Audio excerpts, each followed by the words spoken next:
Muito boa noite a você que está na companhia da Canção Nova. Nós estamos chegando para mais um programa Além da Notícia e eu estou muito feliz. Feliz porque você está aí do outro lado também e a gente sabe que o nosso encontro é sempre frutífero, é sempre importante, precioso, tudo que aqui a gente conversa.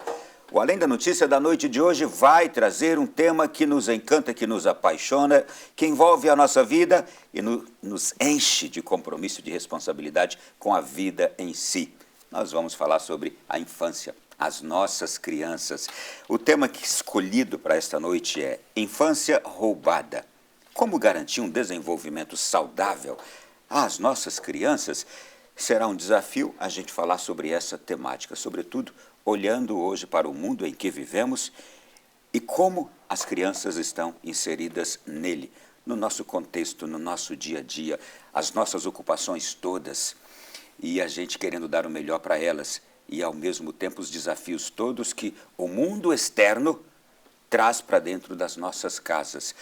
E onde estão os valores necessários e importantes para que as nossas crianças tenham o melhor desenvolvimento, o melhor crescimento, maturidade, para que sejam aquele adulto admirável, aquela pessoa que honrará, dará alegrias aos seus pais. É tanta coisa preciosa. E como anda a saúde das nossas crianças? Gente, é um desafio falar deste tema e por isso que a gente tem a graça de receber aqui uma convidada muito especial que eu já quero agradecer enormemente pelo esforço de vir de Jaú, São Paulo, até aqui. Doutora Juliana Parisotto Felipe, seja bem-vinda mais uma vez. Boa noite. Boa noite, Ronaldo. Boa noite a todos que estão assistindo a Canção Nova, o programa. E é um prazer estar aqui com você e poder compartilhar um pouco do que a gente vive com as pessoas todas que estão preocupadas em dar uma boa formação a seus filhos, em prestar atenção a alguns detalhes que são tão importantes, né? E eu sei que a senhora fala com paixão dessa temática, fala com paixão sobre o trabalho que a senhora faz com as crianças e tenho certeza que será muito importante. A doutora Juliana, gente, ela é neuropediatra, neurofisiologista clínica há 16 anos, 16 ou mais já? 17 anos, atua neste setor em Jaú, São Paulo, também ministra aulas e palestras sobre diversos assuntos relacionados à infância, à adolescência, à saúde. É católica, esposa e mãe de quantos? 3. 3. Muito bem. Doutora, para começar, temos hoje, pela força, não sei se desses tempos, a infância roubada? Eu acho que é um tema muito bem pensado e importante, relevante. Acredito que por tantas mudanças que a sociedade nossa tem passado no último século, principalmente, eu acredito, nas últimas 2, 3 décadas, em que as crianças estão um tanto quanto cerceadas de viver a infância como ela deveria ser. A mudança social vem acontecendo com redução do número de filhos por família, né? Com as pessoas morando mais nas cidades, cada vez em casas menores, às vezes apartamentos. Nós tivemos a pandemia, que restringiu principalmente esse público de uma forma bem terrível, eu diria assim, que quase torturante, né? A forma como as crianças foram trancadas em casa. E sem muitas opções de viver a infância, do brincar, do tempo livre, do espaço aberto. E tudo isso tem tido muita repercussão na saúde física e mental das crianças. E os pais acreditam que estão meio perdidos porque também não tem referência de como educar numa sociedade como a de hoje, que nunca existiu, com tantas limitações de espaço, de convívio e com tanta possibilidade na rede, né, de internet, que a priori poderia ser muito bem utilizada, mas que também abre espaço para muita coisa ruim entrar na nossa casa, né? No caldo da sociedade de hoje, então vamos focar aqui nessa questão saúde física e mental das nossas crianças e, claro, adolescentes, não é? Então, primeiro de tudo, uma pergunta para já tenho certeza que muitos pais gostariam de fazer é como os pais podem conhecer melhor o seu filho e o quanto é importante este conhecimento. Isso eu acho que é o principal para qualquer família. Eu acho que se a gente tiver que resumir tudo sobre o que a gente fala sobre educação e formação infantil, a gente poderia resumir que o que importa é se você se importa. Se alguém se importa. Se importa com o quê? Com aquela pessoa. Aquela criança que, desde bebê, é um ser ainda em formação, mas já um indivíduo completo, que tem anseios, que tem medos, que está lá, que quer participar, que quer dar opinião, que quer ser ouvido, que quer ouvir e que hoje tem sido privado de convívio humano pela forma como as pessoas vivem. Hoje as pessoas têm muito menos filhos, como eu falei, então as crianças dependem muito dos seus pais, né, para ter convívio, para ter com quem brincar. Eu né? lembrei de uma frase que um dia um pediatra disse para um pai: o melhor presente que você pode dar para o seu filho é um irmão. Eu diria vários, de preferência. Eu tinha o sonho de ter muitos irmãos, porque eu tinha poucos. Eu queria ter muitos, porque a criança tem essa necessidade de convívio, convívio, de relacionamento. E que a gente vê nas famílias que têm a graça de ter muitos filhos e a opção de aceitar todos eles, como essas crianças crescem melhor, emocional e psiquicamente, assim, absurdamente melhor. Crianças que sabem compartilhar, que sabem esperar e que sabem brincar. E é esse amor, é o poder. Eu falo que, voltando, quando tem um filho único, a criança depende muito da atenção dos pais. E os pais, por outro lado, quando têm poucos filhos, ainda não se focaram na necessidade de ter isso como importante, às vezes. Então, o trabalho, as obrigações tomam muito conta e o filho fica muito por conta do terceiro. Sejam de escolinhas integrais, sejam de cursos, mas muitas vezes da tela. E aí, nessa hora em que ele perde o contato com os pais, né? A primeira pergunta era como os pais podem ouvir, conhecer melhor seus filhos. Você deixa de conhecer teu filho. Então, se você não está com os seus olhos focados na criança, você não entende sequer os hábitos de saúde dele, de alimentação, de sono, do brincar, da coisa física que é mais básica, mas muito menos ainda no que ele tem a dizer. Naquilo que para você pode não ser um problema, mas para ele é. E aí você não entendendo os medos e o sofrimento, você não se abre ao diálogo, essa criança se sente sozinha e as doenças psíquicas vão aparecer até a adolescência. E, por outro lado, quando você tem crianças com alguma necessidade especial, em que ela tem muita atenção dos pais, terapeutas, todo mundo está em cima para ajudar, a gente vê essas crianças evoluindo tão bem. Hoje em dia eu vejo crianças com deficiências melhores do que os normais, porque os normais, ele é normal, ele se vira sozinho.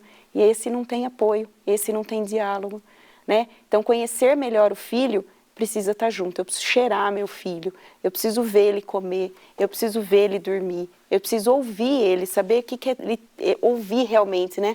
Ver o que ele desenha. Às vezes no desenho ele traz um conteúdo triste. Que lindo! Tipo, legal.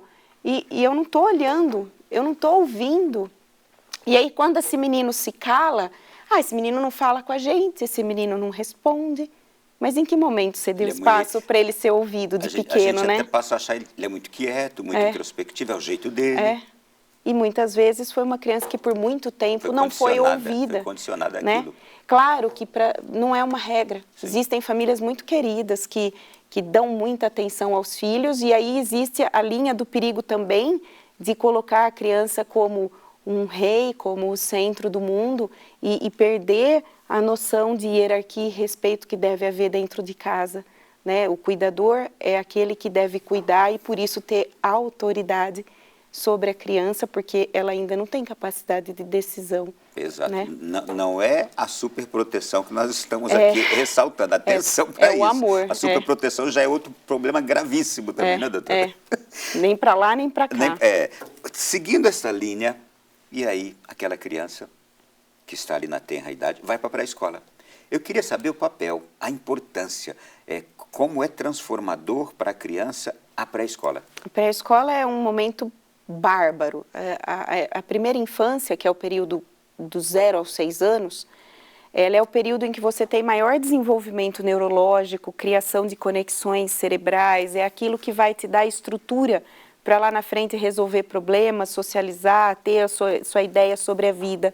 E como eu disse, caindo de novo nas famílias menos numerosas, as crianças hoje, se não forem para a escolinha, não têm contato com outras crianças e com a possibilidade de ter conflito, exatamente para poder aprender a resolver conflito de uma forma positiva, ou seja, saber conversar, saber esperar, saber perdoar, dialogar, saber ponderar, coisas que sendo sozinho dentro de casa, quando tudo gira em torno de mim, eu nunca vou aprender, né?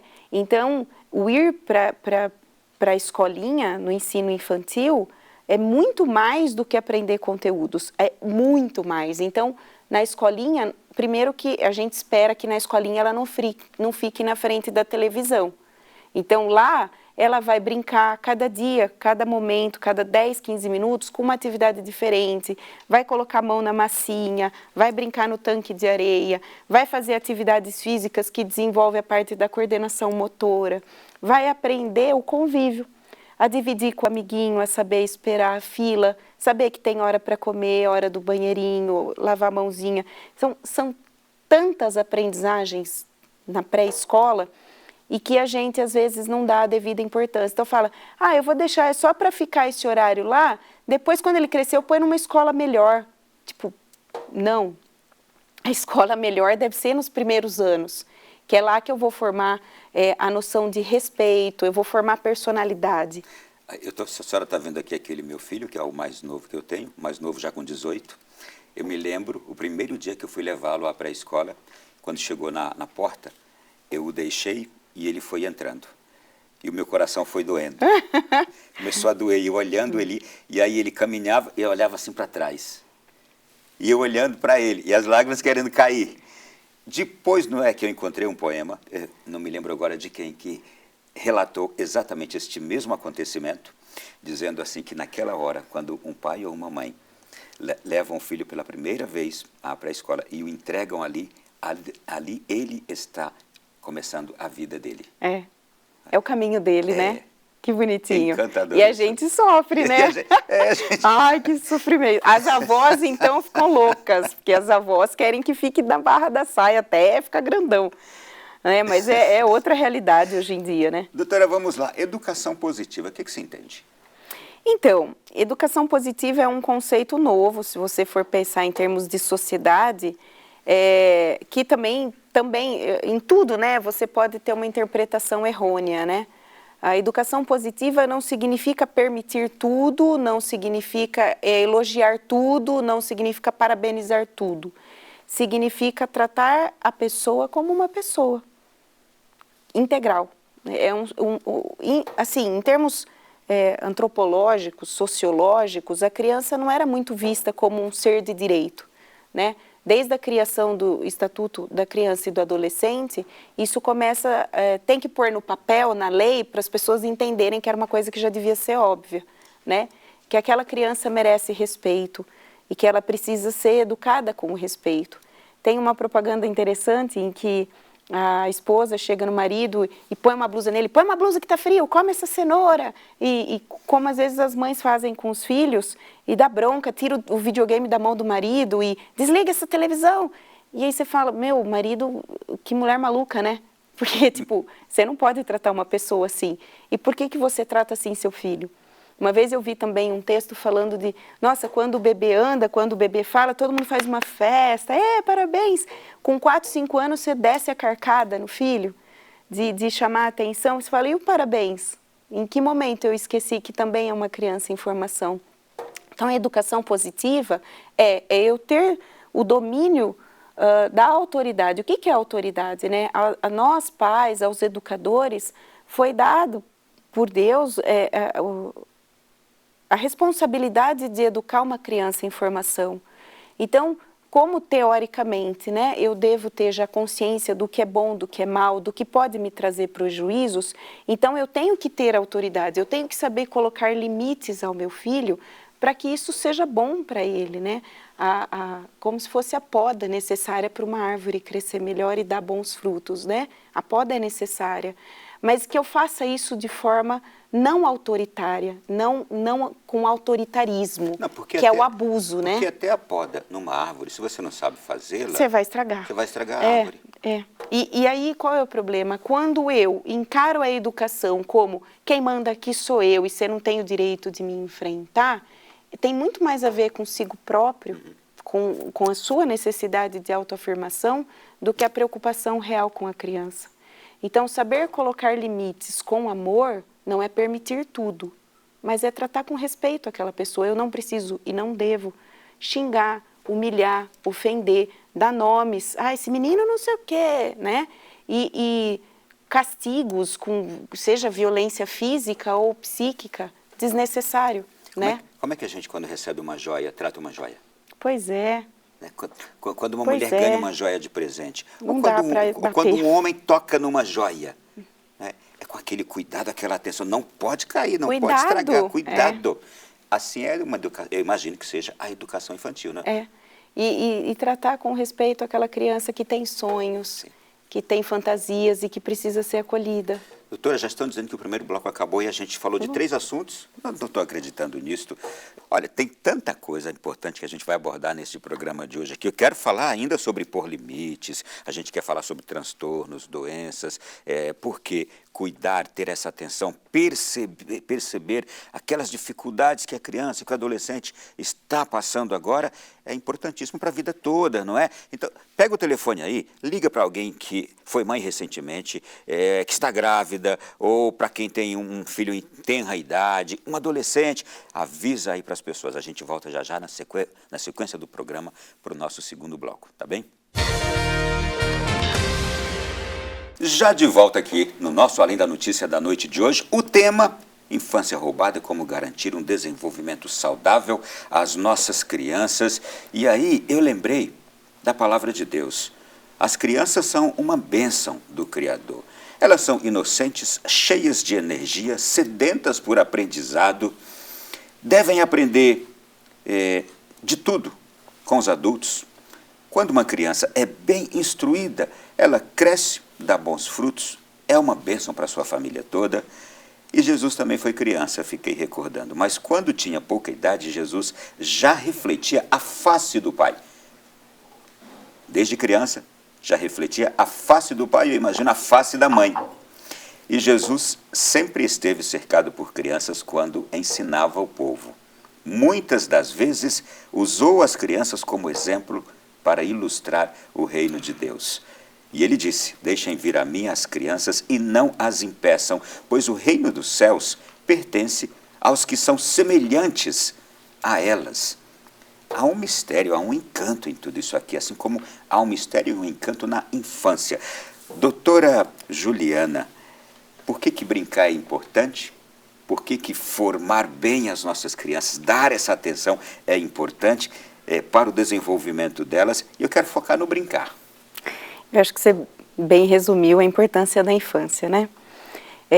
A criança tem um desejo principal que é brincar, né? A gente às vezes recebe mães com a queixa de que esse menino só quer brincar, não faz o que a gente pede, não faz as coisas na escola, só quer brincar. Porque é isso, né? A natureza é perfeita, Deus é sábio, todo perfeito, e Ele colocou na criança o desejo de brincar, porque é essa maneira que ela vai melhor se desenvolver e desenvolver relações boas, positivas com a vida e com o mundo, né?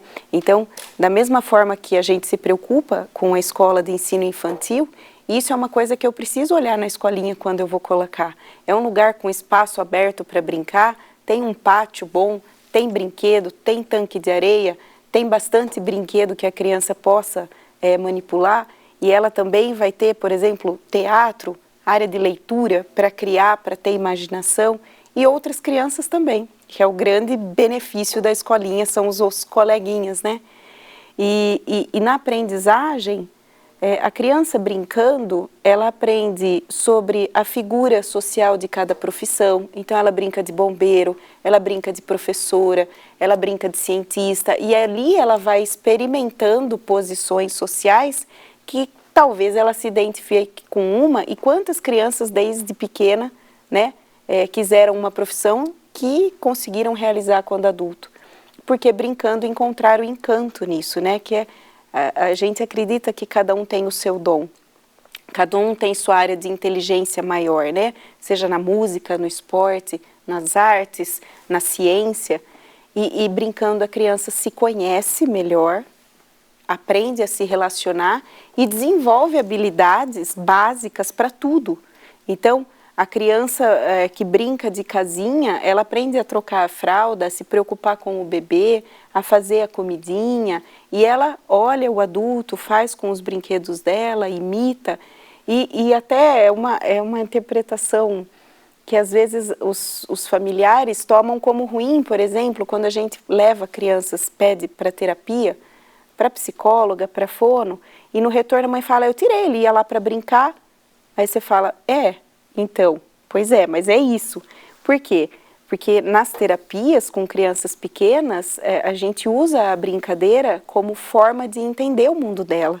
Porque a criança muitas vezes não vai chegar e contar para você tudo o que está passando, mas numa brincadeira com bonecos, por exemplo, ela pode repetir sempre as mesmas atitudes que ela possa estar vivendo dentro de casa.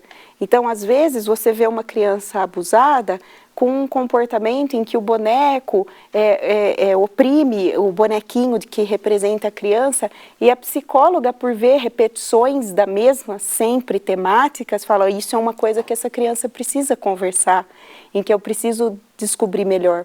E por outro lado, por exemplo, na terapia ocupacional, na fisioterapia, é usado a bola, o pula-pula, porque a criança brincando está fortalecendo o equilíbrio, coordenação motora. Então, brincar para a criança é a base de tudo. E nisso a gente lembra que uma educação boa, ela é baseada em respeitar a idade da criança. Eu não devo me preocupar em alfabetizar uma criança com 3, 4 anos. Eu não tenho que pôr ela sentada na carteira fazer conta de matemática, eu tenho que brincar, eu tenho que fazer receita de bolo, eu tenho que jogar bola, eu tenho que brincar de terra, porque ela está aprendendo e está dando abertura à criatividade, que se eu der educação formal, que é a aula, né, para criança pequena, eu podo essas conexões que estão em desenvolvimento, criatividade e resolução de problema. Então, assim, o brincar é a base de tudo. Então, famílias, quando levem na terapia, não é ruim brincar, gente, é isso. A brincadeira na terapia é direcionada. A psicóloga, a TO, ela sabe o que ela está fazendo. Ela está usando de uma coisa que a criança gosta para saber o que se passa. A senhora disse uma coisa importantíssima. Eu podo criatividade quando Total. eu não permito que a criança seja criança. Mas ocorrem casos, doutora, em que se percebe que uma criança, ela não tem iniciativa para brincar, ela não gosta de brincar, ela é mais retraída. E se ocorre isto, é por algum problema? Então, existe, né? Você tem dentro dos transtornos do desenvolvimento, que são temas que depois a gente trabalha bastante, situações em que você tem crianças com atraso do desenvolvimento, crianças com autismo, crianças até com questões psiquiátricas, de depressão, de maus tratos, de desnutrição alimentar e afetiva, que a gente nutre afetivamente uma criança, em que a capacidade dela de criar, de ter criatividade é muito reduzida. Ou mesmo uma criança que é criada com uma disciplina extremamente rígida e de obrigações. Como eu falo para as mães brincando que criança não é anão. Pediatra não cuida de anão, cuida de criança. Não é um adulto pequeno. Então a mãe fala, mas ele não para sentado, tem 1 aninho, eu não consigo comer no restaurante e ele ficar sentado. Você fala, não consegue. Realmente, porque a idade de 1 para 2 aninhos é a idade de explorar. Então, você arruma a gaveta, ele tira as panelas, ele põe no chão, você guarda a roupa, ele tira a roupa, aí ele mexe, aí ele sube. É isso. Ele acabou de começar a andar, ele quer explorar o mundo. E aí ele vai ter noção de espaço, de profundidade, de altura, que dentro de um berço ou de um quadradinho, que o povo chama de chiqueirinho, ele não tem, né? Então, eu vou ficar sentado. Não, não vai, né? Antigamente, quando a gente não dava essa importância para a infância, as reuniões de adultos, crianças não iam, por quê? Porque o pai queria conversar de negócios com os homens, as mulheres com elas, e aí ninguém queria dar atenção para os filhos. E os filhos ficavam com as servas, né? com as babás, com as cuidadoras. Por quê? Porque desde que o mundo é mundo, cachorro late, gato mia e criança grita e corre. Então, e não é falta de educação, algumas vezes tem o exagero, mas a criança precisa dessa exploração. Você falou que a fase da explorar, eu falei a fase da explosão também da criança. Também. Ela está explodindo ali de alegria, de tudo. Então, e está aprendendo a lidar com frustração, então vai ter birra, vai se jogar no chão, todo Doutora, mundo. Aí a senhora chegou num outro ponto aqui agora que eu já vou entrar nele. Como pôr limite e evitar que uma criança se torne indomável, mal educada? Isso é fundamental. A gente já falou sobre poda. Todo crescimento depende de uma conformação, né? Eu preciso crescer conforme as regras sociais. Por que regras sociais são importantes? Porque nós somos indivíduos dentro da questão de que eu sou uma pessoa única, tenho os meus pensamentos e o meu jeito de agir. Mas nós somos seres sociais. A humanidade é feita baseada em sociedade. Então, nós precisamos uns dos outros. E eu preciso ter regras de convivência. E se eu não ensino essas regras de pequeno para o meu filho, ele não vai aprender isso depois de grande. É na formação do caráter não que é inato, mas é na formação da personalidade dessa criança que eu vou ensinar para ela a lidar com o limite. Que eu posso ir até aqui, mas daqui para lá é o seu direito. Então, eu tenho que saber ter o meu espaço, né, em que eu tenho o direito de me pronunciar, eu tenho o direito de fazer coisas que eu gosto, dentro do limite que eu não estou atrapalhando a vida dos outros, e isso é educação. E isso é um processo. A região do cérebro que vai aprendendo isso é chamada de pré-frontal, que é aqui na testa, só os humanos vão ter mais desenvolvido. Se você for ver, todos os bichos têm uma regra social. Então, nas formigas, nas abelhas, existe uma ordem social, né, de hierarquia, de respeito, que cada um tem sua função para que a coisa funcione. E assim, nos humanos. E eles são obedientes em todo mundo, nos primatas, nos felinos, e se não obedecer, está fora do grupo. Né? Nos animais selvagens, aquele que é desobediente, ele acaba sendo um errante dos animais que vivem em grupo, né? Errante é aquele que está sem apoio, e ele está mais fadado a ser morto, a morrer de fome, são os marginalizados. Então, se eu quero que meu filho cresça em sociedade e tenha um bom amparo social, eu preciso ensinar limites. E limites têm que ser consequências diretas. Então, não adianta, eu estou numa fila de parque, meu filho está se jogando no chão querendo furar a fila. Eu tenho que ensinar ele que ele precisa esperar a vez dele. E aí, se eu continuar gritando, dando show, eu não vou resolver isso. Então eu vou te dar um sorvete para você esperar. Bom, então eu estou bonificando ele, porque sorvete é gostoso. Então, parabéns por você surtar. Ou não. Então você vai chamar, pegar ele num canto, chamar, conversar, explicou. 1, 2 vezes. Ele não está te obedecendo, acabou o parque. Não tem parque.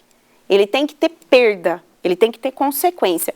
O castigo é, vamos para casa, então. Vamos para casa. Não, você não vai direto, você vai falar uma vez, sim, 2 vezes. Sim. Na terceira, se vamos para casa. Acabou o parque, não tem mais fila de parque. Você fala, mas e o irmão? O irmão não tem culpa. Então, um pai vai ter que ficar no carro esperando para o outro que está bonzinho brincar. Eu tenho certeza que da próxima vez ele não dá mais esse show. Pois é, não mas dá. Desde que você seja consistente, coerente. Coerente por quê? Porque a gente educa com testemunho.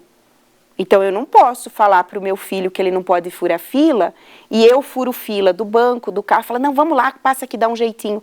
Então, ele vê o pai dele sempre dando um jeitinho. Aí, a hora que ele quer dar um jeitinho na fila do parque, ele leva uma baita de uma bronca. Então, aí eu não sou coerente, essa educação também não funciona. E eu preciso ser consistente, sempre igual, coerente e repetir. É por repetição que a criança aprende. Eu falo para as mães, falo assim, mas eu falo, ele não aprende. Fala, se você chegar para uma criança de 6 meses e falar assim, o arroz, meu amor, é assim que faz, tá? Você vai lavar o arroz, você refoga a cebola, pode ir lá fazer o arroz. Você vai falar quantas mil vezes e ele não vai fazer? Porque ele não tem capacidade mental, física, de fazer arroz.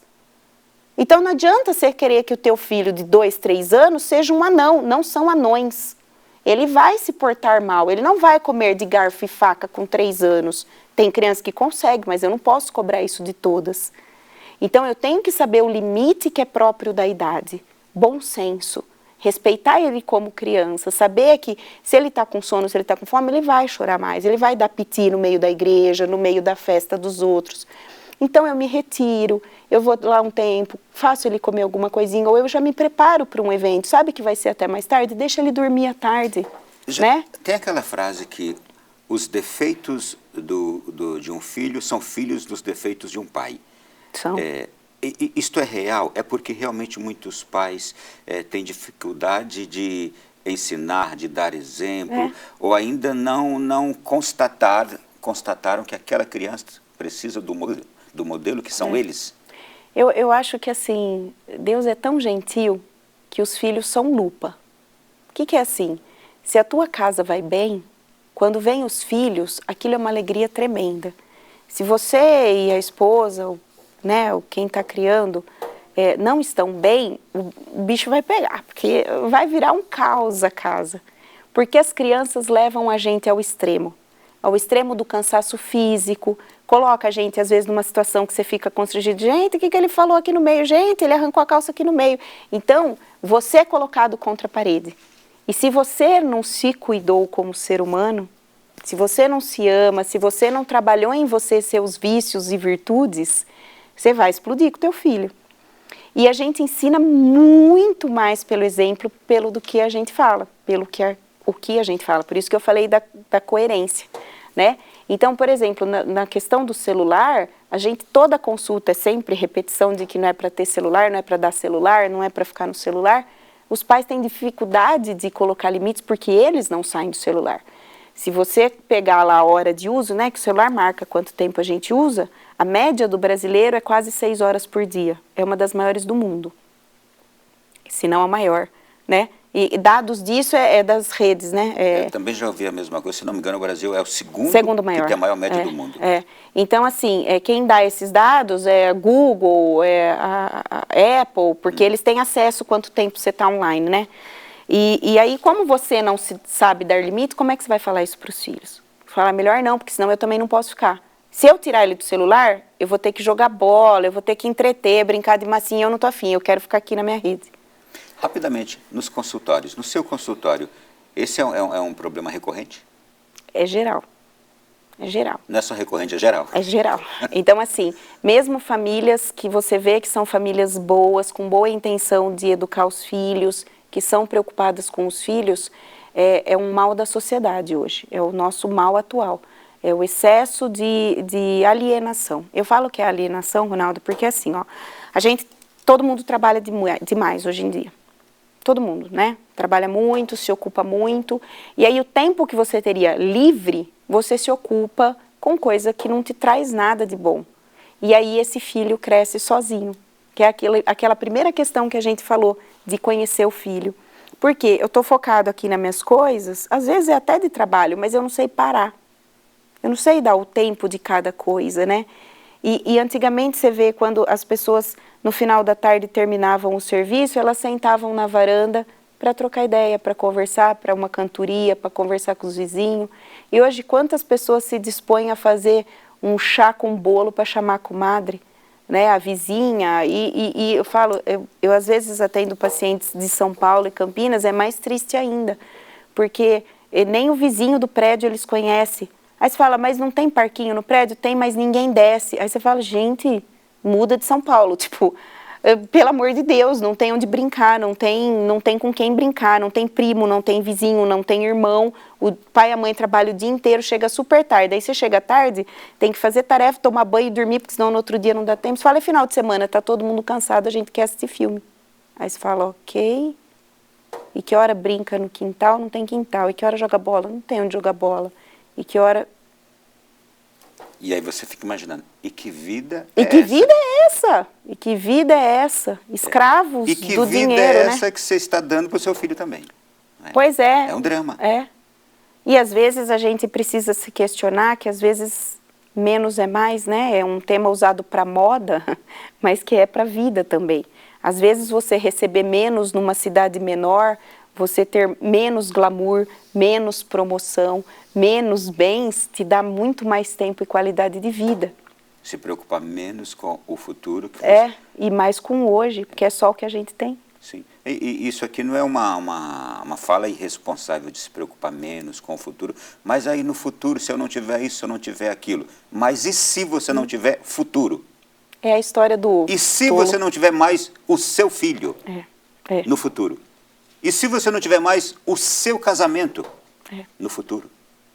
Sua O que é saúde. mais importante? É hoje viver e cuidar bem do que você tem, ou perder tudo agora em vista de um futuro que você não sabe se vai ter?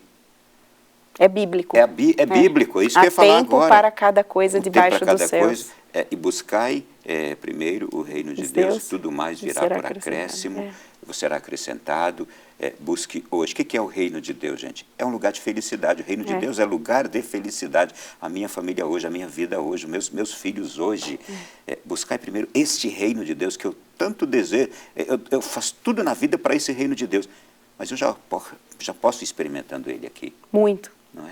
Muito. Senão eu vou aqui estar buscando este reino que está baseado em dinheiro, em futuro, em alguma coisa que eu preciso acumular hoje, adquirir para o futuro. E se eu não tiver esse futuro? Daqui a pouquinho, tá, gente? Próximo bloco a gente volta conversando com a doutora Juliana Parisotto. A você que acompanha a Canção Nova, o programa de hoje está simplesmente maravilhoso. Estamos falando sobre infância e, claro, nos deparando com as complexidades que o mundo de hoje está apresentando para a educação, formação, desenvolvimento das nossas crianças. E isto nos envolve diretamente, os adultos. E por isso que é bom a gente falar do tema, porque assim a gente vai aprendendo a tratar com preciosidade aquilo que realmente tem um preço altíssimo, que são os nossos filhos, as nossas crianças. Doutora Juliana, neuropediatra, é assim que está o canal dela no YouTube, DRA de Doutora Juliana Neuropediatra. Acessa lá, ela tem uma porção de vídeos que eu sou fã, eu gosto de entrar sempre lá e ver as postagens da doutora. Quando é que a senhora começou a fazer essas postagens? E por quê? Porque a senhora é médica. O que quis entrar no canal do YouTube? O que foi? Na verdade, o canal acho que tem 4 anos, mas eu comecei a postar com mais regularidade de 1 para 2 anos, né? Eu comecei a fazer vídeos porque às vezes nas consultas tinham questões repetidas. E às vezes as famílias queriam que eu gravasse áudio no WhatsApp para as avós, para as que cuidam, às vezes casais separados que quer que o outro escute. E aí eu tinha que ficar gravando áudio para explicar tudo que eu tinha explicado na consulta. Eu falei, acho que eu vou fazer uns vídeos de orientação, aí eu mando entrar no canal. E virou o canal. Hoje em dia está um canal um pouquinho maior e a função é orientar mesmo, é educacional. Olha, gente, eu quero entrar em algumas questões e até, inclusive, alguns temas de vídeos que a senhora tem lá. A senhora tratou um tema chamado estresse tóxico. Como é que o estresse tóxico afeta as crianças e o que é ele?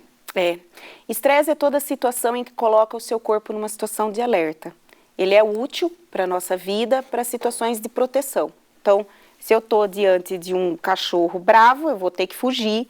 E esse estresse me libera hormônios de fuga, que vão liberar sangue para o pulmão, para o coração e para o músculo, para fugir.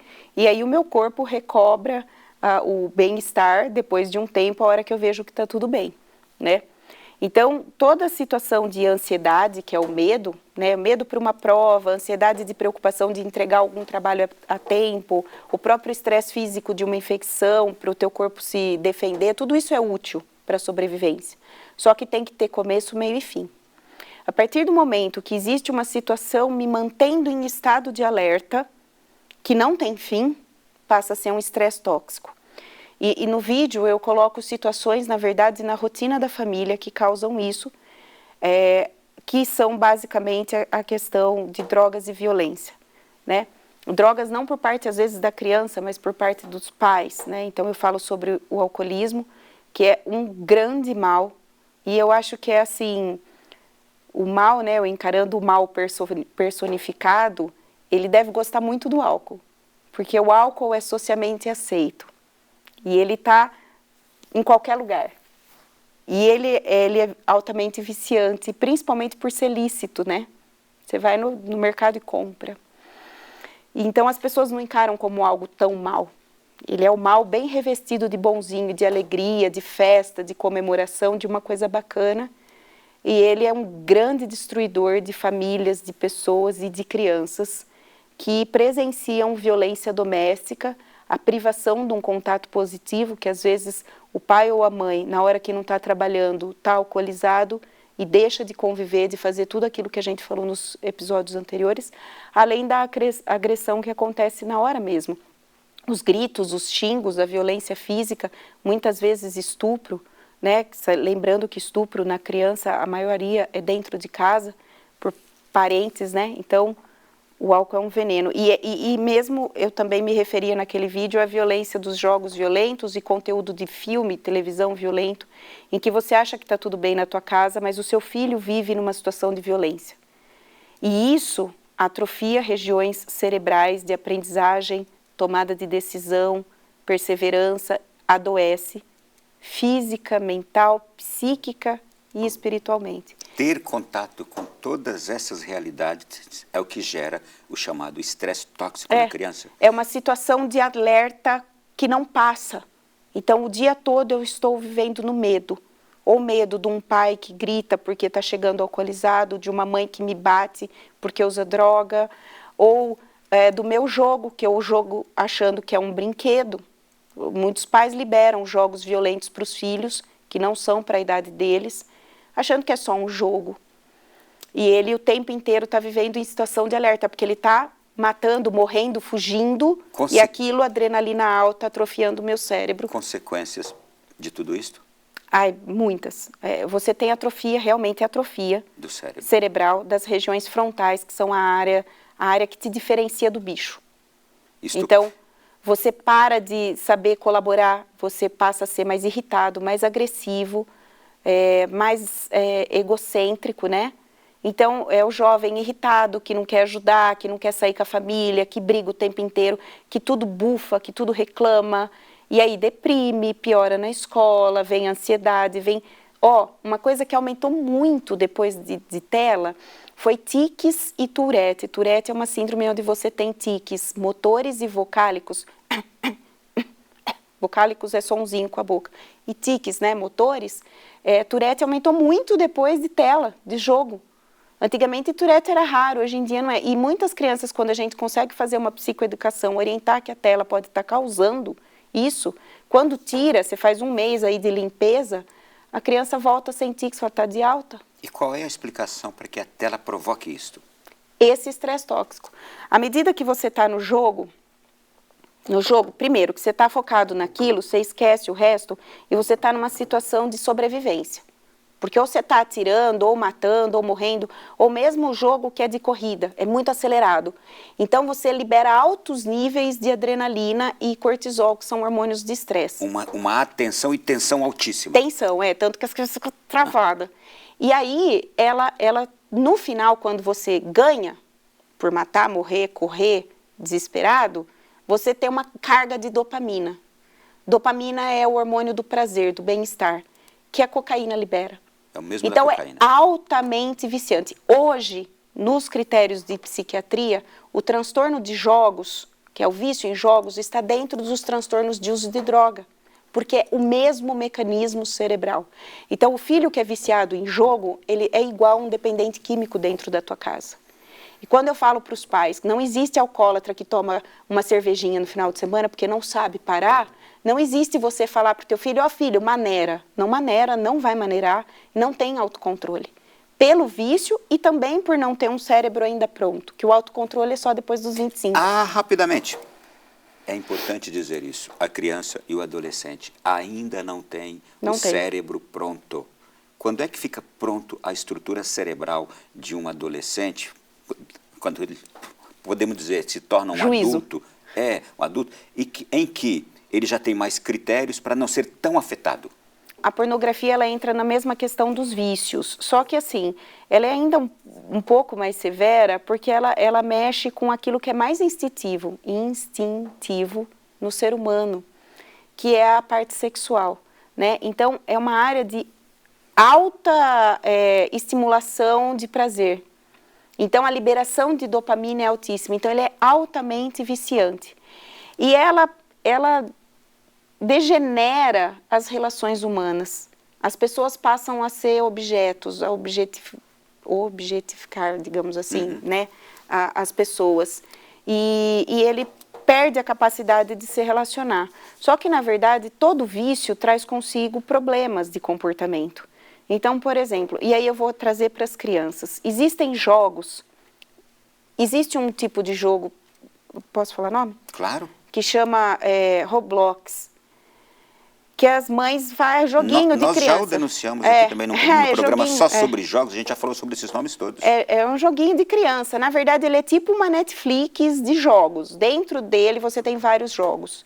E em alguns desses jogos você tem, eles chamam de real life, né? Como se fosse personagenzinhos que você faz o seu avatar, e aí esse avatar vai conviver com pessoas que estão online, e as crianças jogam online. E muitas crianças jogam com pessoas que não são crianças, mas se passam por crianças exatamente para ter acesso a menores com discursos maquiados. Infantilizados. Exato, mas que na verdade caem em salas de sexo. E aí, como a gente sabe que a rede funciona por assunto, então se você pesquisou sobre isso, vai aparecer isso na sua tela. Quando você entra num jogo onde há sexo, isso vai ser oferecido para você no seu celular.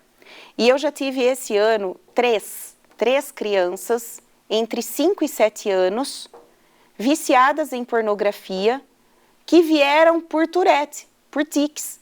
E eu falo uma coisa assim, que me chamou a atenção, foi uma menina de 6 anos, uma família até muito bacana, e que jogava Roblox, a mãe não sabia. E durante a consulta a menina contou que, mas tem uma sala que a gente entra, e o tio chamou a gente para ver, e eles estavam, o menino em cima da menina, e aí ele pediu para eu tirar a roupa do avatar.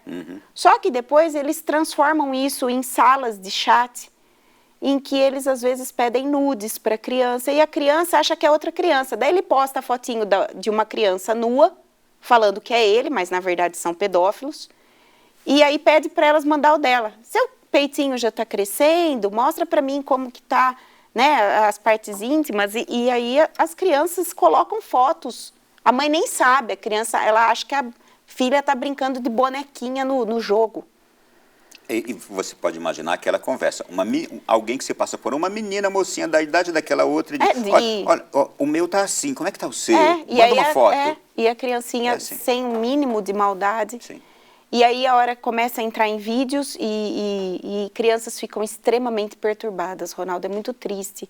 Uma dessas menininhas que veio com o tique era fazer assim, com a cabeça. Eu falo, mãe, parece que ela tá falando não para aquilo que ela tá vendo. Ela piscava e fazia não, tipo, não quero ver isso. Meu Deus. Então, assim, que ofensa tão grande, a capacidade, né, uma coisa que o sexo era para ser uma bênção entre um casal, para vir os filhos, o amor de Deus, a plenitude da realização do amor, transformado em perturbação, numa coisa feia, numa coisa má e extremamente violenta, sim, inadequada para uma criança dessa idade. E num joguinho que você acha que não é nada. Sim, destruidora. A gente vai voltar ainda nesse tema daqui a pouquinho, no quarto bloco, gente, falar um pouco mais sobre erotização também de crianças. Doutora, eu quero apenas aqui trazer uma outra coisa. A senhora já falou num dos seus vídeos sobre fantasia e psicose, crianças falando coisas estranhas. O que é isso? Esse vídeo eu fiz numa época em que aconteceu, eu sempre faço vídeos baseados no que aparece no consultório, né? Apareceram 2 ou 3 crianças esquizofrênicas para consulta e que os pais não fazem nem ideia. Eles acham que é brincadeira. Então, fantasia é quando a criança brinca de faz de conta, ela acha que ela é um super-herói normal, ela tem um amigo imaginário. Amigo imaginário é mais visto em crianças sozinhas, né, que não tem com quem brincar. Ela cria um amigo que ela fala, aqui é a cadeira do João, vamos brincar. E ela está brincando de faz de conta. Mas a criança tem que saber que é brincadeira. E isso tem uma idade para acontecer. Acima de 7 para 8 anos, numa criança que não tem deficiência intelectual, não existe amigo imaginário. Aí já é um pouco mais complicado. Se uma criança de 9, 10 anos acha que tem um amigo imaginário, você já começa a falar, opa, tem problema aqui. E aí, a grande questão é, esse menino está sempre falando sobre super-herói. Legal, mas ele não fala sobre nenhum outro assunto? Ele realmente acha que tem aliens perseguindo ele? Então, o limite entre fantasia e psicose é muito tênue. Você tem que ter noção se o teu filho está brincando de faz de conta ou se ele realmente acredita naquilo. E psicose são os sintomas graves dentro da psiquiatria, onde eu tenho alucinações, ilusões e delírios.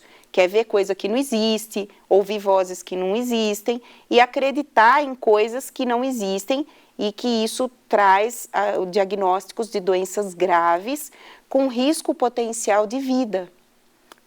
Várias dessas situações, por exemplo, de crime nas escolas que a gente vê, nós temos muitas pessoas envolvidas psicóticas. Ou esquizofrênico, ou um paciente em transtorno bipolar num surto psicótico, ou um autista num momento também associado a uma esquizofrenia, num surto psicótico, em que ele acredita que ele precisa fazer aquilo para ser vangloriado e vai e mata. Então ele coloca em risco a vida dele e a vida de outras pessoas. Então, se os pais não se atentarem que medos irracionais, que conversas fora de nexo podem ser psicose, você pode ter um filho que você vai ou ter um algoz dentro da sua casa ou uma vítima de um suicídio ou de uma coisa mais severa, porque tinha uma doença mental e ninguém percebeu. Então, eu já recebi crianças esquizofrênicas que tinham medo da chuva. Aí, tipo, medo da chuva, beleza, mas tem 10 anos de idade, mora numa região que nunca foi alagada, não perdeu ninguém na chuva, mas qual a razão? Não, ele acha que se tem uma nuvem branca no sol, no céu, você fala, mas tem 10 anos. Como que ele acha que uma nuvem branca no céu vai colocar a vida deles em risco?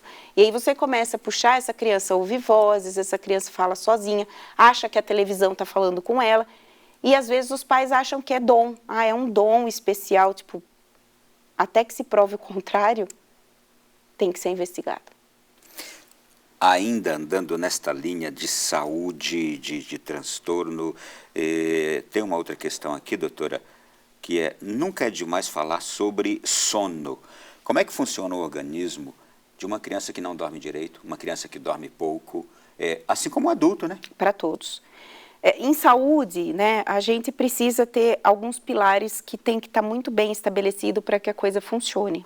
Então, você precisa de uma alimentação adequada, você precisa de atividade física, você precisa de exposição ao sol e ao escuro, ao barulho e ao silêncio, e você precisa do sono de qualidade, que é à noite. Por exemplo, trabalhadores de turno, eles têm uma expectativa média de vida quase 20 anos menor. Então, mesmo que ele durma de dia 8 horas, ele não vai viver tanto quanto alguém que dorme de noite. Então, na natureza, tudo é muito perfeito, como deveria ser. Então, se a gente segue o relógio biológico natural nosso, que é dormir à noite, acordar de dia, tomar sol de dia, apagar as luzes à noite e não ficar com muita luz artificial, você vai ter uma saúde melhor. E a privação de sono, hoje em dia, ela acontece por questões de hábitos, né, de ir dormir muito tarde, ficar vendo televisão com a família, todo mundo vai dormir meia-noite, 1 hora, e no outro dia já acorda cedo, às vezes para ir para a escola ou para a creche, né, e não dormir adequadamente, quantidade de tempo suficiente, no horário correto, e também um sono de boa qualidade. Então, crianças que não tem tudo isso que eu falei, de comer direito, fazer esporte, tem sono picado, ou crianças que estão muito obesas e têm apneia do sono, ou que têm rinite alérgica, nariz entupido e ronca durante a noite. Tudo isso faz um sono de má qualidade. E o sono é uma fase maravilhosa para o cérebro, é onde você faz a memória, a aprendizagem, novos neurotransmissores. Então, a criança que não dorme, criança e adulto, inevitavelmente vai ter problemas de aprendizagem, ela pode ter sintomas de TDAH, ela tem mais risco de ansiedade, de depressão, e meia hora a menos de sono por dia já aumenta a inflamação do organismo. Então, te facilita o aparecimento de doenças, cai a imunidade, diminui a liberação de hormônio de crescimento, então é uma criança que cresce menos, engorda mais, né? É tão complexo, tão maravilhoso que assim, o básico é o que funciona. E mesmo quando você busca tratamento para uma criança com um problema neurológico ou qualquer que seja de saúde, se você não corrigir os pilares, que é uma nutrição adequada, sol, esporte, descanso e sono, o remédio também não faz efeito. Então, o antidepressivo inibe recaptação de serotonina, por exemplo. Mas que serotonina é produzida numa criança que se alimenta de arroz branco, bolacha e embutido dorme tarde, não toma sol e não faz exercício, não é produzida. A senhora já entrou no outro aspecto que eu queria perguntar, o bom funcionamento do cérebro e alimentação. Fundamental. É assim, ó, o organismo nosso é uma engrenagem extremamente complexa. Quando a gente estuda fisiologia, que é o funcionamento do corpo, e neurofisiologia, que é a coisa mais linda do mundo, são tantas coisas necessárias para que o funcionamento seja ideal, que você vê o quanto a falta desses pilares que eu disse podem afetar o funcionamento da vida da pessoa. E nossa saúde é um bem muito precioso, muito delicado, muito frágil. E, ao mesmo tempo, até que a gente resiste bem ao tanto de coisa ruim que o povo faz, né? Mas a alimentação, se eu não como bem, eu tenho uma flora intestinal ruim, que é patológica, que é patogênica também, que gera doenças. Então, essa alimentação ruim, sem vitaminas, sem micronutrientes, porque não é porque a criança cresce e está gordinha que ela está bem nutrida, né? Tem muita criança grandona desnutrida. Não é na desnutrição de falta de comida, mas que só come os alimentos processados. Falta todas as vitaminas, os micronutrientes que vão fazer neurotransmissor, que vão fazer recuperação cerebral, que vão fazer memória. Não tem como você ter uma boa saúde sem comer direito. Sair para o nosso intervalo, a senhora disse que meia hora de sono faz falta. Faz. E para uma criança, qual a quantidade de sono adequada? Então, a gente tem por idade, né? O bebê até 20, 21 horas, o bebê primeiro ano de vida. Eu quero ser bebê. Eu quero ser bebê, eu também. Esse é o recém-nascido, né? Até o final do primeiro ano, 14 horas mais ou menos. Ao final do segundo ano, 12, 13 horas. Ao final do terceiro ano, 11, 12 horas. Depois vem na infância mais ou menos 8 a 9, na adolescência volta a aumentar para 10. Toda a fase de crescimento, gestação, adolescência e primeira infância, eu preciso dormir mais, porque é lá que eu reconstruo tudo. Muito bem. Gente, olha, esse bloco ficou por aqui. E o próximo você não pode perder. A gente vai dedicá-lo a falar um pouco mais sobre hoje, sexualização, erotização das crianças, e quero falar sobre aquele filme americano que está sendo o maior sucesso e, por isso, muito combatido. O filme Sound of Freedom. Aguarde aí, já já. Um Além da Notícia espetacular, não tenho nenhuma dúvida de dizer isto hoje. Nós estamos falando sobre criança, estamos falando sobre infância, ao mesmo tempo sobre nós, gente grande. Estou recebendo aqui a doutora Juliana Parisotto, neuropediatra e neurofisiologista, diretamente de Jaú, São Paulo, para cá. Mais uma vez, obrigado pelo seu esforço em estar aqui conosco, doutora Juliana. Eu quero começar esse bloco assim. Provérbios, capítulo 22, versículo 6, diz: instrua a criança segundo os objetivos que você tem para ela, e mesmo com o passar dos anos, não se desviará deles. Isso aqui indica para o bem e para o mal, sim, não é? E tomando uma criança, colocou-a no meio deles. Pegando-a nos braços, disse-lhes: quem recebe uma dessas crianças em meu nome está me recebendo. E quem me recebe não está apenas me recebendo, mas também aquele que me enviou. Jesus disse isso em Marcos capítulo 9, versículos 36 e 37. Veja o que temos diante de nós, em nossas mãos, em nossa casa, em nosso berço, em nossa sala, em nosso matrimônio. Este presente. Pois bem, doutora Juliana, entrando nesta temática aqui, eu quero primeiro começar por um aspecto que eu não poderia deixar de perguntar para a senhora. Paternidade. O quão importante é a figura do pai, figura masculina, do pai, no desenvolvimento neurológico de uma criança? É muito grande, né? Muito se fala sobre a importância da mãe, que é inegável, né? É o carinho, é o afeto, é o acolhimento, é o leite, é a alimentação, é a ternura. Mas o pai é quem molda a minha diretriz de vida. Então, assim, Deus é muito perfeito. Pai e mãe são realmente muito importantes, fundamentais para o bom desenvolvimento de um ser humano, né? Nós temos pesquisas que mostram que crianças sem a figura paterna se envolvem muito mais em situações de delinquência, né? Furtos, delitos, se envolvem muito mais com drogas, tem muito maior número de parceiros e maior incidência das doenças sexualmente transmissíveis, tem gestação mais precoce para as meninas, elas têm um menor rendimento. Os Estados Unidos baseia muito o salário, né, na vida adulta como sucesso. Então, são pessoas com menores salários, com menor índice de estudo, tudo são índices com menor sociais. Sucesso na vida adulta. São índices sociais humanos, de desenvolvimento humano mais baixos. Inclusive, mais puberdade precoce nas meninas. A menina que não tem um pai, ela acaba menstruando mais cedo. Isso é uma interpretação livre da situação, isso é um fato, tá?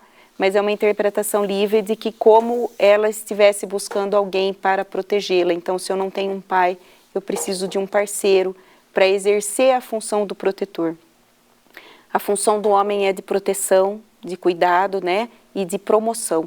Então, embora se discuta muito a questão do feminismo, do machismo, a opinião de um homem sobre a personalidade da criança pesa muito mais na autoestima dela do que de uma mulher, tá? Em termos sociais ou biológicos, quaisquer que sejam as razões, a constatação científica é que quando você tem uma figura masculina paternal que te incentiva e que te elogia, você vai muito melhor do que com o elogio feminino. Para as mães, a gente percebe muito isso no dia a dia, de que às vezes a gente chama a atenção das crianças e os maridos falam que a gente grita, mas porque a gente fala e ninguém escuta. E a hora que o pai chega, todo mundo para quieto. A autoridade do homem é assim dada por Deus, né? E isso é muito importante para o desenvolvimento da autoestima da criança. Então, é mais fácil um pai viúvo ter filhos que deram certo do que uma mãe viúva. Deram certo, pelo amor de Deus, gente, com todas as ressalvas que isso pode causar de informação. Eu falei isso numa palestra para monitores da nossa cidade e um grupo questionou, falando que eu estava até sendo machista. Eu falei, não, isso é pesquisa, né? Muitos pais biológicos não exercem a paternidade. Enquanto a senhora falava aqui, eu ia interferir e dizer justamente o seguinte: atenção, o que a doutora está falando aqui, eu já li, eu já estudei. Então a doutora não está trazendo opinião. Opinião minha. Ela está trazendo dados, informação, fato, dados. Se você entrar na internet e pesquisar tudo isso, você vai encontrar fato. Pesquisas científicas. Então, assim, eu não estou falando... Porque você fala, mas tem muito pai que faz e nem reconhece. Infelizmente, tem muitos homens que não exercem a sua responsabilidade.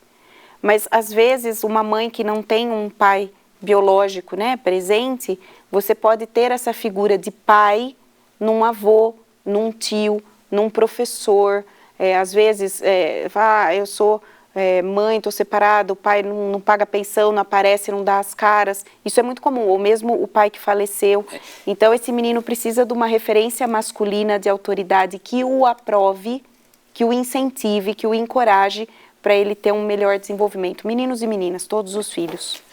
Doutora, a partir daí é que eu quero entrar nessa outra temática agora, pesada e necessária que falemos aqui neste programa. Erotização infantil, um tema que preocupa a todos nós, não preciso nem de dizer mais. Cenas sensuais em séries, novelas, filmes, letras de músicas e até mesmo brincadeiras sobre os namoradinhos de criança. Infelizmente, esse tipo de conteúdo e situação são mais comuns do que nós imaginamos. Essa exposição é o que chamamos de erotização precoce. E é fundamental conscientizar sobre o risco que ela representa. O que acontece com uma criança que vive essas situações todas de erotização? Cai em tudo aquilo que a gente já falou, né? A criança precisa viver a infância, dentro de tudo de bom que a infância traz. E a infância não inclui a atividade sexual. Não inclui. Então, a infância são apenas 12, 13 anos que você vai ter que nunca mais vai voltar. E você vai ter uma vida inteira pela frente para desenvolver sua vida sexual, né?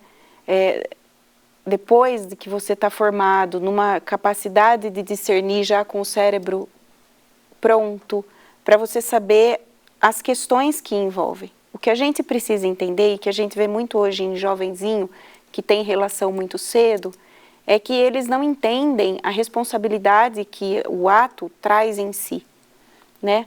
é uma situação que gera vidas e que vidas que precisam ser cuidadas, é uma situação onde gera sofrimento quando o relacionamento é rompido, porque por mais que nós estamos vindo numa geração liberal, de amor livre, de cada um cuida do seu, de falta de comprometimento, a gente não tem como negar que dentro de nós queremos ter vínculo.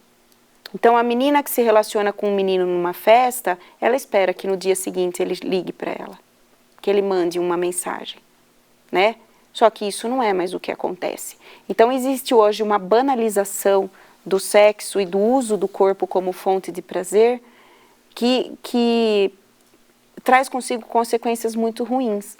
Então você tem, além da gravidez precoce, que hoje é muito alta no Brasil, né?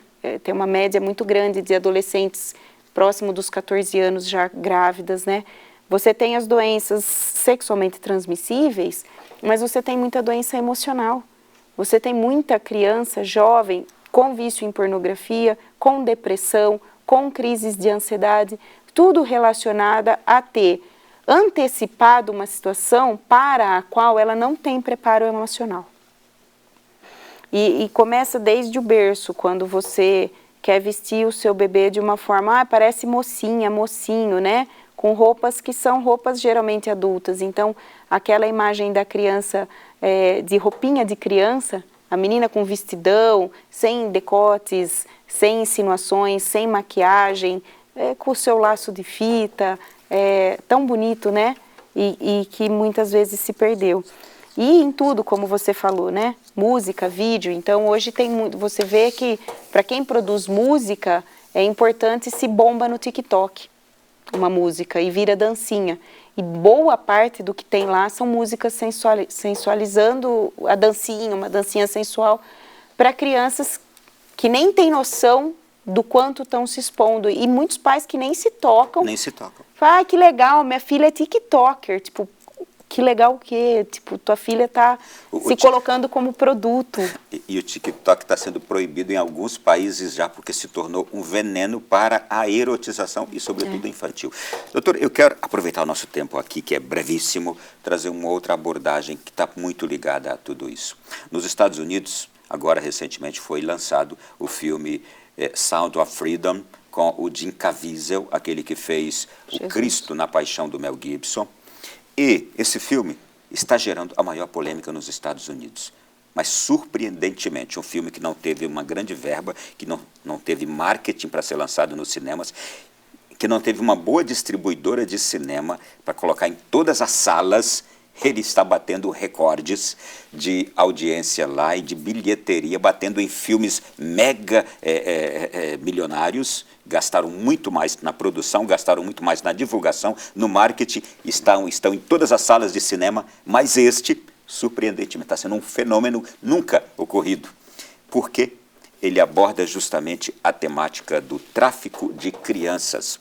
E o tráfico de crianças diz, nós vamos ver, aliás, vamos ver o trailer agora, para você ver do que trata o filme.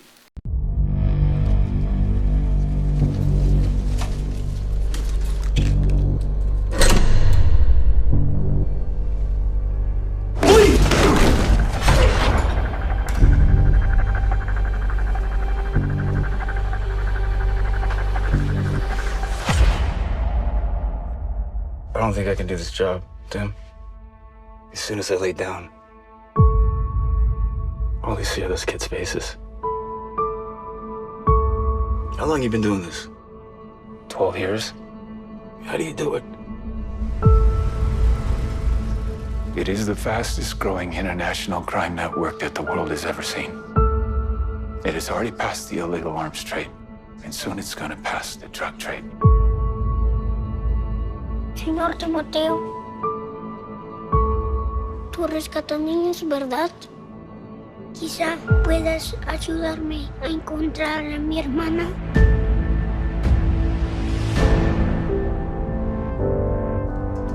Imagine walking into a room right now, seeing an empty bed. What will we do?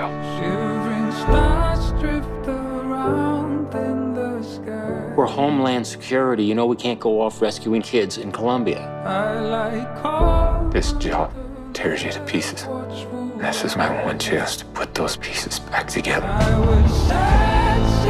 We're talking about extracting an 11-year-old girl from an army of rebels. Not just her. I'm talking about rescuing hundreds of kids. She could be a block down the road, or she could be in Moscow, Bangkok, LA. Over 2 million children a year are being sucked into the deepest recesses of hell. If we do nothing, someday it's gonna reach the likes of you.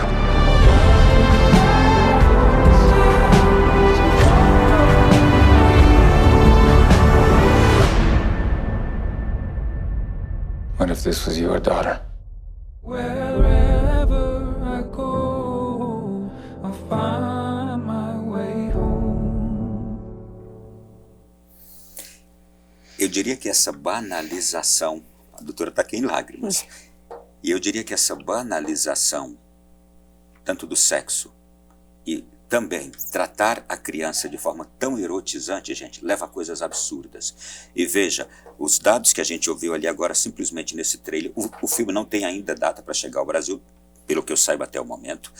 E veja, o tráfico de drogas é o maior no mundo hoje. Em segundo lugar, já está o tráfico de crianças ultrapassando o tráfico de armas. E por que se trafica criança no mundo, você sabe? Primeiro, para sexo. Segundo, para adoção irregular. Terceiro, venda de órgãos dessas crianças. Elas serão mortas, seus órgãos serão tirados. E rituais macabros, não é? Pois bem, diante de tudo isto que a gente acaba de ver, qual a importância da proteção à infância? Como a infância deve ser protegida, né, doutora? Ai, Ronaldo, é muito triste tudo isso, né? A gente é mãe. E dói demais, né? A gente precisa tomar cuidado desde sempre. A cultura hoje em dia normaliza muita coisa que não deveria ser normalizada, né? E entre elas está isso de transformar as crianças em mocinhas, namoradinhos, mocinhos e incentivo a uma atividade que não é própria delas, não é? Então, eu acho que o que cada pai pode fazer, o que cada mãe, converse com seus filhos, cuidado com o que seus filhos assistem, cuidado se o seu filho quer ser youtuber ou tiktoker, deixa eles crescerem na pureza da infância. É um tempo tão sagrado, tão abençoado a infância, e coisas que às vezes a gente não vê maldade, está estragando a infância deles, né? Então, cuidado, pais, por deixarem seus filhos fazendo dancinhas que não são apropriadas. Cuidado com as roupas que vocês permitem seus filhos usarem. A gente não dá importância, às vezes, da menina estar com um shortinho curto demais, mas depois chega na adolescência e você fala, mas não dá para sair com essa roupa, mas você nunca proibiu. Então, se as crianças aprenderem a se vestir de forma modesta, né, de forma respeitosa, desde pequeno, se o menino aprender que ele deve tratar a menina com respeito desde pequeno, se as crianças aprenderem que existem partes íntimas que não devem ser tocadas por outras pessoas, né, a gente vai ter menos problema dessa erotização e criação de pensamentos errados com crianças, né? É claro que existem pessoas que têm o que a gente chama aí de parafilia, né, da pedofilia, e hoje tem muito, você já ouviu o termo incel? Não. É involuntary celibatário, um negocinho em inglês, é celibatário involuntário, e são muitos rapazes que por inabilidade social não conseguem namorar, não conseguem ter relacionamentos afetivos, mas eles são pessoas que cultivam um ódio à figura da feminina e muitas vezes são pedófilos, né? E a gente sabe que pedofilia também está associada a abuso infantil. Então, uma criança abusada tem maior risco de ser um abusador quando cresce, porque existe uma distorção nelas. E a criança, quando é abusada, principalmente pelos seus próximos, ela cria uma situação de conflito dentro dela, porque ao mesmo tempo que ela sente que aquilo não é legal, ela às vezes é uma pessoa que traz boneca, que traz docinho, que brinca com ela, sendo que hoje em dia quase ninguém faz isso, né? A gente sabe que pedófilos geralmente são pessoas que gostam de brincar, de ver desenho com as crianças, são caras de gente boa, né? É uma pessoa que atrai as crianças para si, exatamente como isca, né? E pessoas com problemas mentais graves, né? E maltratando aí a formação do cérebro dessas crianças de forma, às vezes, difícil de consertar. A gente vai precisar terminar o programa. Eu agradeço muito sua participação, mas antes eu preciso aqui apenas fazer uma conclusão importante. A gente terminou com o filme, ali agora há pouco, e é lamentável que a gente tenha hoje no mundo uma cultura que serve de instrumento para a prática do mal. A gente tenha uma mídia, uma imprensa cega, que não consegue enxergar, eu diria até certo ponto, uma mídia podre, jornalistas que poderiam abrir seus olhos para fazerem um trabalho edificante, denunciando coisas como essas que a gente está aqui falando, mas seguem simplesmente o fluxo podre que o mundo está incorrendo. E eu me lembro, agora vou terminar este programa com uma frase de um psiquiatra americano, que não me lembro exatamente agora o nome dele. Eu falei recentemente num programa da Rede Canção Nova de Rádio, numa reportagem que dei lá, esse psiquiatra americano, falando exatamente desse estado de coisas no mundo, ele disse assim: olha, nós precisamos oferecer mais cuidados médicos às pessoas que não têm acesso a tantos cuidados na área da psicologia, na área da psiquiatria, saúde mental. Ele disse, mas eu tenho uma indicação importante que todos têm acesso. Voltem para a igreja, voltem para os grupos. Simplesmente assim, um renomado psiquiatra americano. Voltem para a igreja, voltem para o convívio em grupo. Foi assim que ele terminou. E é assim que termina o programa. Doutora, muito obrigado. Eu que agradeço. Deus lhe abençoe. Boa missão para a senhora. Que Deus abençoe a todas as famílias, a todos os pais e mães, que os pais lembrem da sua importância, que lembrem que tem um pai maior que dá tanta importância para a gente. E na ausência de um pai físico, tem um pai que morreu pela gente, né? Então, que autoestima melhor a gente pode ter, não é? Ser amado pelo maior de todos. Amém. Obrigado. Você que esteve conosco até agora também, gostou? Este programa precisa ser mandado para uma multidão de gente. Agora é com você. Boa noite, até semana que vem, se Deus quiser.